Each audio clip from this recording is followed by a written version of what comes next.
Wow, what a top effort on the entree and the main. Let's give the staff a bit of a round.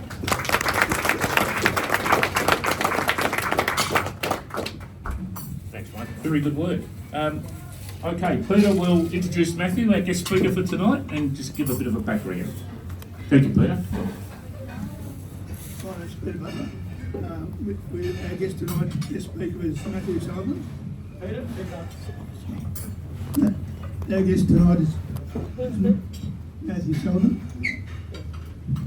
And he comes with a very high commendation from the person who referred me to him. And I think he's going to kick some goals. Tonight, we were unable to get Joel Selwood, but he's not second best on us. To you. Would you please welcome Matthew Sullivan?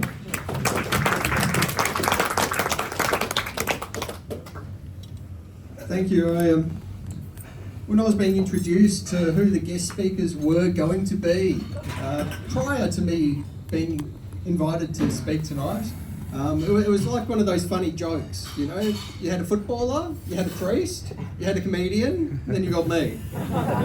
So it was funny. I was speaking to Peter a couple of nights ago, and he said, "Oh, look, it's okay for you to tell jokes." And he said he was speaking to John Canavan, who's my godfather, who lined up this gig for me tonight, because John's in Brisbane, God bless his soul. And John was talking to Peter about gauging if comedy was appropriate for tonight. And for some reason, Peter thought I was a comedian. So I said, the joke's on you, mate, because I don't tell jokes. So if the crowd starts going a bit dead tonight, I'm going to be asking people to put hands up, and I'll be passing over the microphone to a good joke. So if anyone's got a good joke, think about that while I'm talking.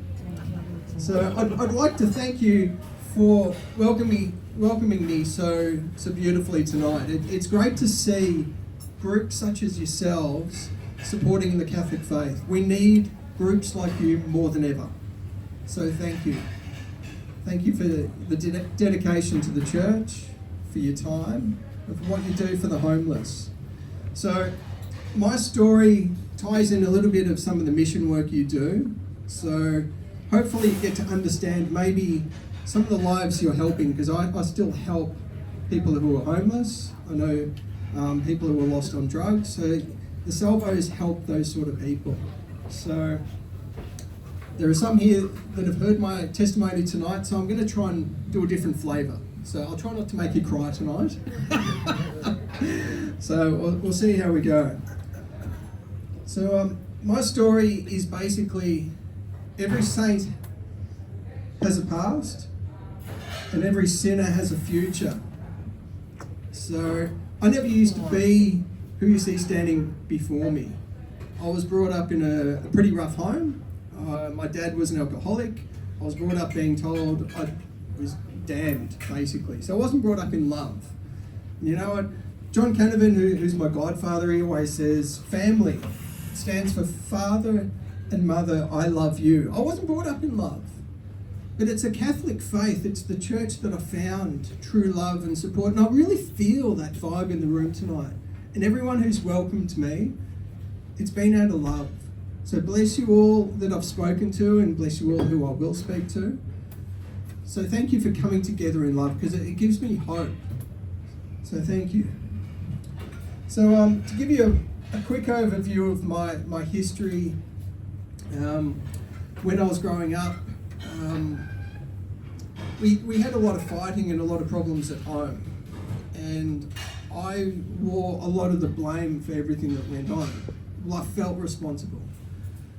And there were some Christians who were at school, who I went to youth group with, and I was looking for a connection. And we were talking about connection before, about welcoming people into the church, which is so important.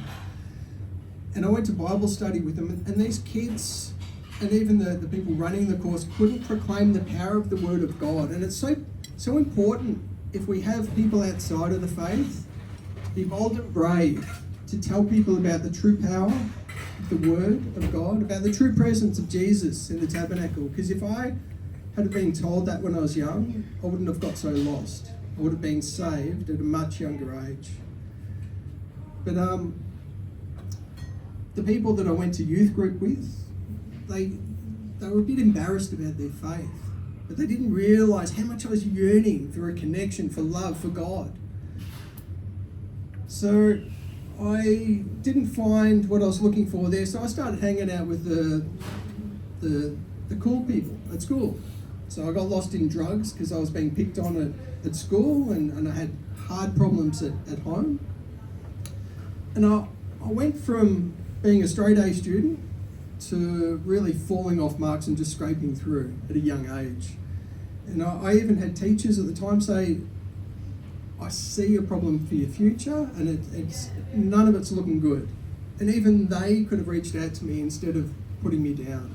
So if you ever see anyone out there that's struggling, that looks a bit off skew, I encourage you to pray, dear Lord, what do you want me to say? What do you want me to do? But just a simple prayer for them. Because later on, when I worked for Metro Trains, I had these people like me come through, and a simple prayer totally changed some people's lives. They came back and thanked me later. And it was just a simple prayer or a simple check-in or a simple word of advice, just an ear. Just the love that people were seeking that I encountered. So I didn't find God when I was looking for him. So I got lost in drugs. I did some pretty hard stuff. I ended up on heroin. I OD'd once, and the guy who resuscitated me is no longer with us. So may Paul Lombard rest in peace. And a lot of my mates I used to roll with back in the day are dead, because heroin is a terrible drug. And we're in a world that's lost in drugs these days. There's such a high depression rate, and there's such a high suicide rate, especially after COVID, and I don't think a lot of people have recovered since then. But our kids are really lost. I see our kids, and I'm really worried about their future, and they need our faith. They need to understand that Jesus is real and the power of the virtues of our faith. And what we're teaching our kids in our schools, it's not leading them to our faith. So when I was about 28, I'd attempted my 5th and final suicide attempt, and I heard something that changed me. And it was God in a way that stopped me where I was. Because this was quite a serious attempt, and I heard a voice that said, stop. This is not the way. And God had pity on me. Even though he may have sent angels that didn't respond at the time to help me, God himself intervened. And it was after that time that my life totally changed. And God had mercy on me. And I went to rehab, and I changed a lot of the things about my life that weren't working very well. And it was a great opportunity to dig deep about changing my anger and all my negativity. And, a lot of people would probably benefit doing something what I've been through, to really look within. And I did rehab for a couple of years, and it was the most powerful experience I've ever been through. And there were so many people that surrounded me with love. Now after rehab, I ended up being married with a woman, and I had everything. I had the house, I had a dog, I had a really cool house, I had money, I had new cars, and I thought I had everything.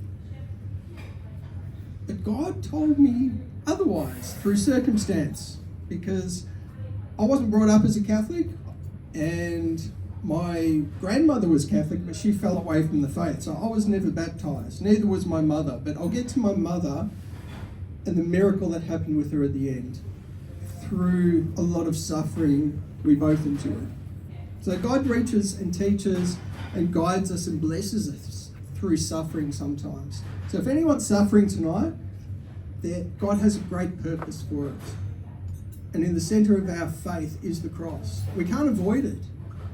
A lot of people in this world try and avoid the suffering, try and avoid the cross. But we are Catholics. We are called to embrace it and follow Jesus. We need to pray for our priests who are on the front line. So bless you, Father Brendan Lane, for being here tonight. You've been an inspiration for me, and I know you've helped my godfather John quite a lot. So bless you for all the people you've helped. But we need to pray for our priests more than ever right now. So I was married, and I thought everything was going really cool. and I thought I had everything. But I was blessed with cancer, and I nearly died from the operation. And when I nearly died, I asked myself, if I died right now, would I be happy with who I was? And what's the point of being here? And I encourage everyone here tonight to ask yourself, are you happy with who you are? If you met God face to face right now, would he be saying, come to me, my beloved? Would he be pleased with who you are? Would you be happy with who you are in the sight of God? And obviously you're all here because you know the reason we're created.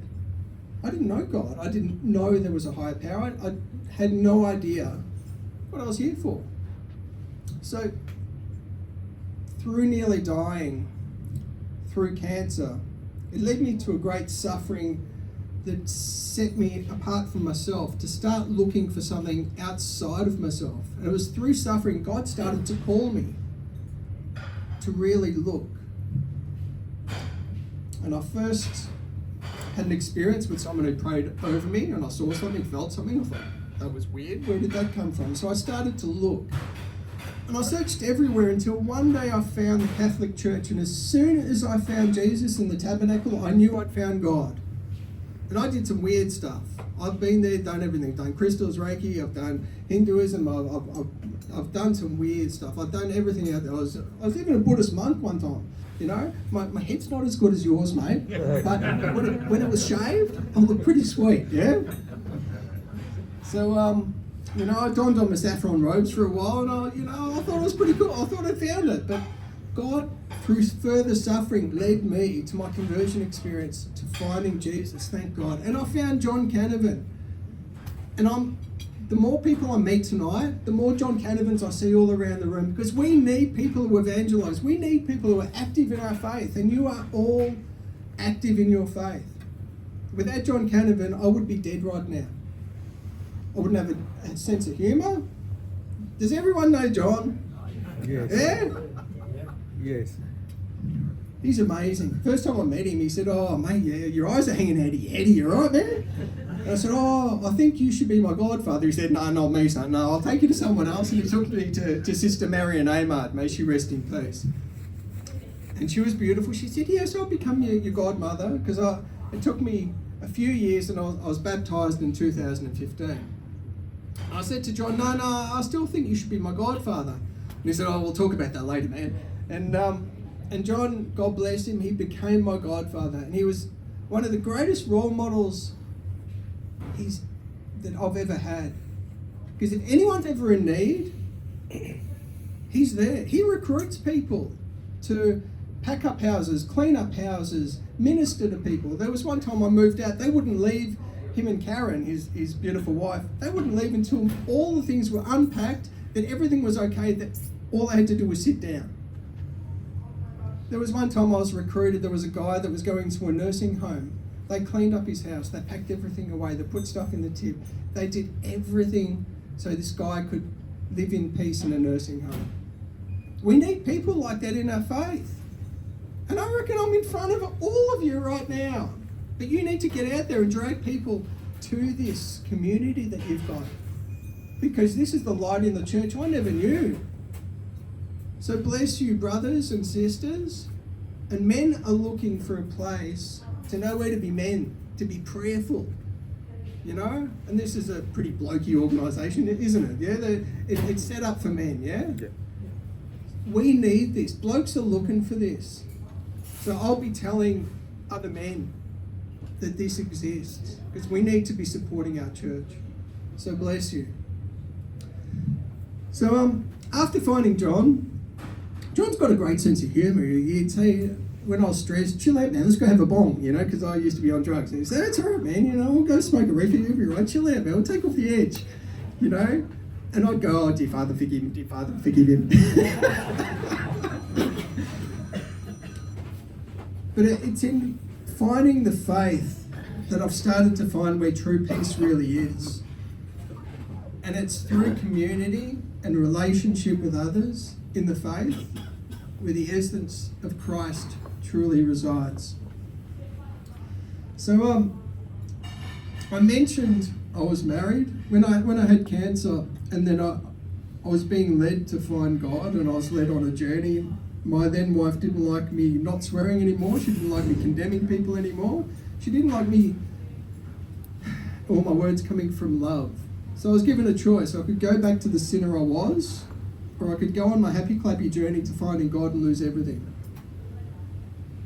So brothers and sisters, what would you do right now? If your other half said right now, it's either me and everything you own or God. Hey? Well, I did that, and it was really tough because I didn't really know God back then. I was still searching. So I lost my house, I lost all my friends because they didn't understand, I lost everything. And it was a great emptying of self. And it was tough. We tried counselling, but she couldn't accept the new me, which was such a pity because I was becoming a better person. I was becoming an upgrade. I was more loving, more caring. She hated that. She wanted me to swear. She wanted me to condemn people. And it was just tough. So I still pray for her. So if everyone can pray for Liz, that'd be a blessing. But it was great opportunity in coming to my conversion with understanding the depth of suffering and what it can teach us and what it can help us with. Because it helped me with my purification. It helped me lead to some of the saints like St. John of the Cross. I understood the dark night of the soul with what I went through. And it led me to some experiences that I otherwise wouldn't have had, because God really calls us strongly through our suffering. You know, if everything's going really well, I met this lady up in Castlemaine a while ago, and she said, I had it really easy. And I said, what do you mean? She said, I was born with a silver spoon in my mouth. Everything's been good in my life. I've had no reason to pray.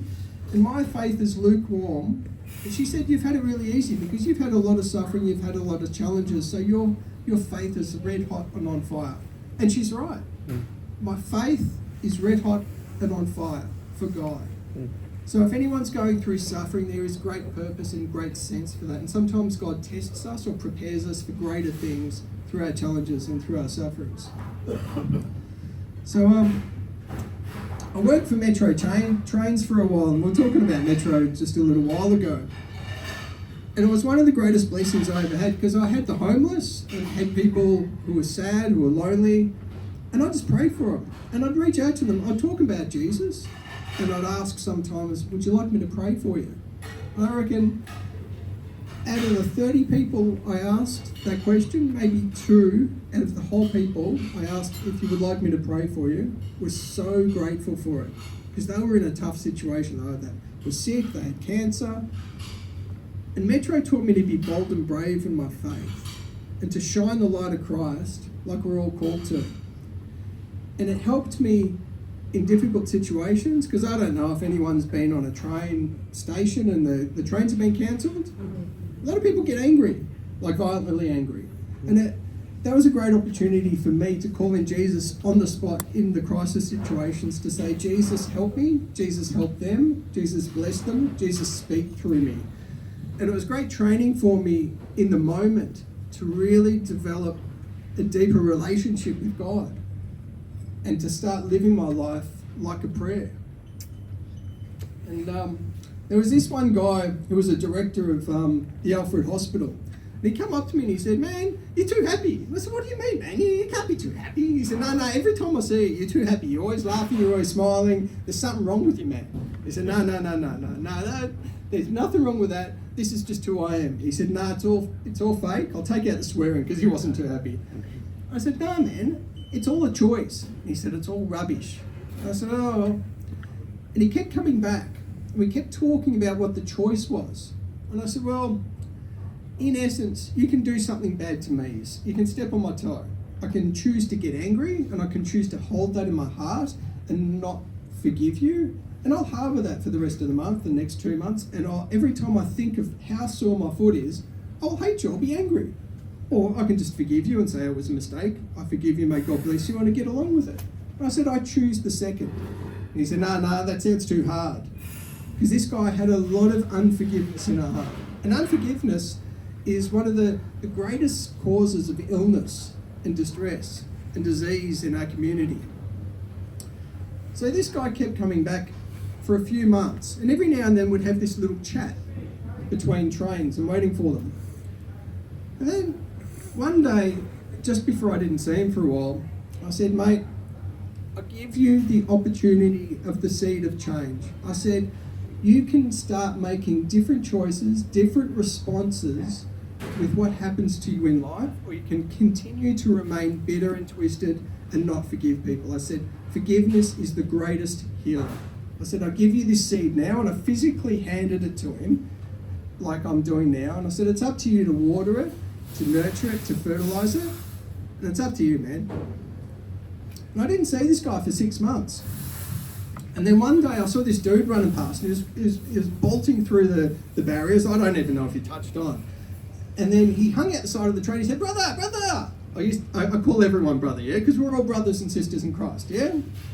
And he said, brother. And I thought, oh, the train's about to leave. I thought, oh, I don't know who this is, you know, because you get some weird people at Metro, yeah? And I thought, oh, I'll jump on the train. I'll see what this guy's on about. So I jumped on the train. He said, brother, do you remember me? I said, oh, give us a refresher, man. And he said, I'm the one that told you off for being so happy. I said, yeah, I remember you, man. And he said, oh, this is fantastic. He said, you've changed my life, man. I said, what do you mean? He said, well, he was the director of the emergency trauma department at the Alfred Hospital. So the Alfred Hospital is the leading hospital in all of Australia for major trauma cases. They're flown in by helicopter. He was in one of the most stressful situations in hospitals in all of Australia because he managed that. He was the director for that hospital. And I said, yeah?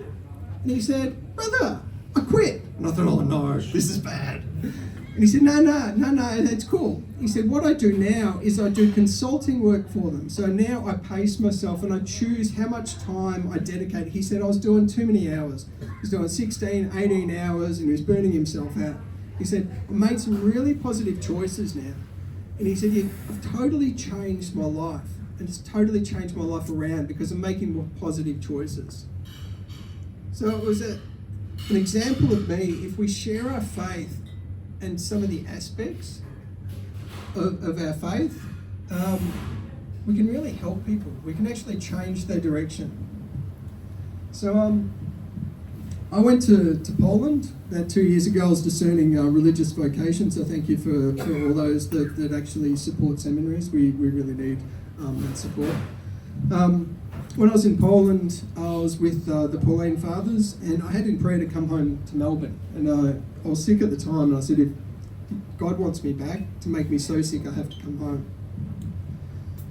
Long story short, in prayer, I kept getting I had to come home. When I came home, my mum ended up in hospital 3 times in 1 year, nearly died each time. My mum's not baptised, and I said one day, when she said, I'm sick of this, I want to die, I said, let's talk about this, Mum. I said, where do you think you're going? She said, I don't know. I said, you're not baptised? You told me a while ago you want to be baptised. She said, no, it's too late for me. I said, it's never too late. And she said, oh, you can do whatever you want, but wait till I'm dead. I said, I'm sorry, you have to be baptised when you're alive. So it was a process of negotiation over the next year. And the more I prayed for her, the more God intervened. And there was one nurse, St. Monica, who was the mother of a seminarian, Cameron, who's in seminary right now. And we called her St. Monica. My mum started calling her St. Monica that shared her conversion experience recently with my mum. And she helped my mum open up to the possibility of being baptised. Now, Mum got really sick. She ended up in palliative care, and she thought that was the quick fix. She thought that meant she was going to get the lethal injection straight away, which didn't happen. And then she started demanding the lethal injection. And it's we as Catholics, we can't stand for that. We cannot allow people to kill themselves. So I found myself in the centre of my whole family in quite heated discussions, arguments about I refused to let my mother kill herself. I said, palliative care is about making people comfortable at end of life. This is all right and just. But to have the lethal injection, it's not right. So we had a couple of really heated discussions. And by God's grace, it didn't happen. Through a lot of prayer, My sister, in the end, said she didn't care what I said after a lot of bucking and throwing, and she went to get a nurse to speak to Mum. The day that this nurse was supposed to come, Mum ended up critical. The ambulance said we have to go straight away. So I called my spiritual director and said, Father, it's time. So it was amazing how God opened doors. My sister could see the providence. My sister's not baptised either, or Catholic. But 2 hours before Mum died, she was baptised, she was confirmed, she had deliverance prayers because our family history is disordered spiritually. And Mum died in a sanctity of grace, surrounded by love, and you could see the providence in action. I used to be a nurse, so I was able to give the respect to Mum and give her end-of-life care, pressure care, and my sister did it with me. And the division and the hatred in my family dissolved in the love of God the Father. And my sister watched all the sacraments, and she was deeply touched by the power of our faith. Leading up to that, you would never have understood this was possible.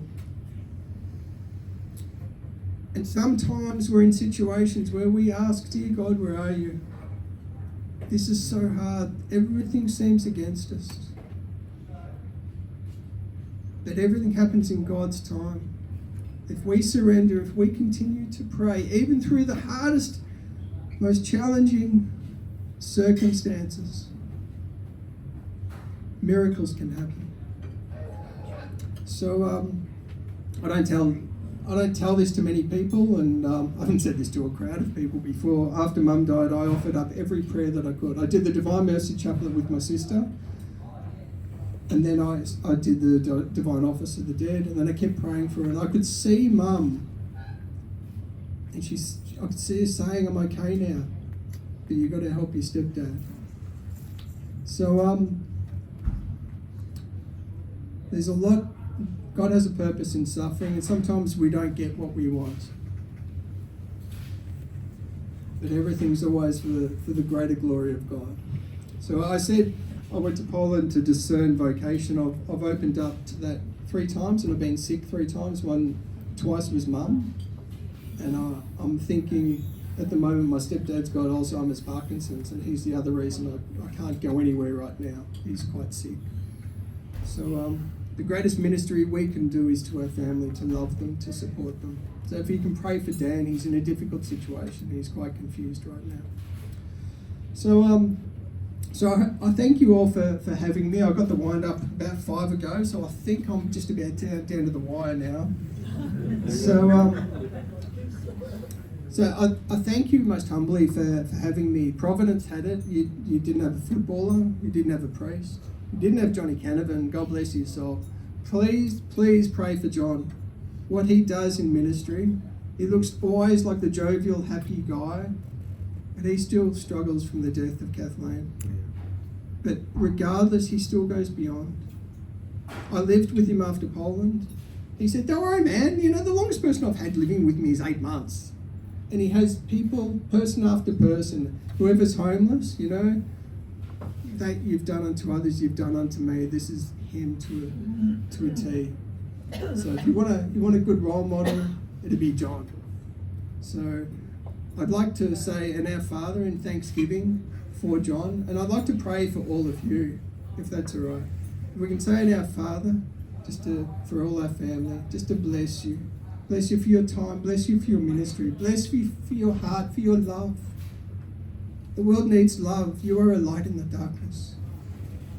And it's going to need it more that the world is changed. In the name of the Father, Son, and the Holy Spirit. Our Father, who art in heaven, hallowed be thy name.